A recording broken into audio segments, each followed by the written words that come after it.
ये कहानी एक छोटे गांव की है जहां अजय नाम का एक युवक अपने दोस्त सौरभ के साथ शहर से वापस लौट रहा था। उस रात बारिश हो रही थी और बिजली बार बार कड़क रही थी। दोनों ने शॉर्टकट लेने का सोचा, लेकिन वो शॉर्टकट गांव से गुजरने वाले एक जंगल की ओर जाता था। वो जंगल अपनी खौफनाक कहानियों के लिए कुख्यात था। जंगल में घुसते ही अजय को अजीब सी ठंड महसूस होने लगी।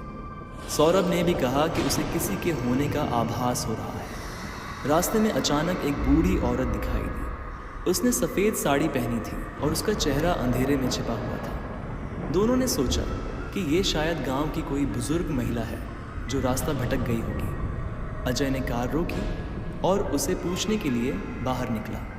जैसे ही अजय उस औरत के पास पहुंचा, उसने कोई जवाब नहीं दिया। वह बस उसकी तरफ घूर रही थी और उसकी आंखें अजीब सी चमक रही थी। अजय को हल्की सी घबराहट हुई, लेकिन उसने औरत से फिर पूछा, माँ, आपको कहाँ जाना है? अचानक उस औरत ने अजीब सी आवाज़ में कहा, तुम मुझे यहाँ से जाने नहीं दोगे। उसके चेहरे पर एक खौफनाक हंसी थी।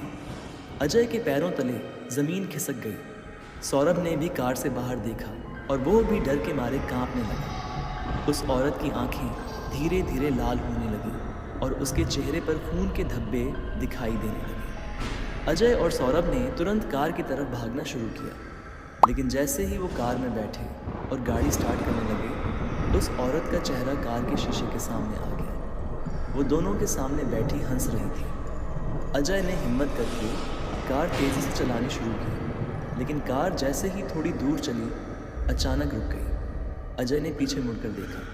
वो औरत अब भी सड़क के बीचों बीच खड़ी थी और अपनी उंगली से उन्हें बुला रही थी। दोनों ने भगवान का नाम लिया और कार को किसी तरह स्टार्ट करके गांव की ओर भागे। गांव पहुंचते ही उन्होंने तुरंत कार रोकी और गांव वालों को सारी बात बताई। गांव वालों ने सुना और उन्हें बताया कि वो औरत कोई और नहीं बल्कि एक आत्मा थी जो सालों पहले उसी जंगल में मरी थी और अब हर रात उसी जगह लोगों को परेशान करती है।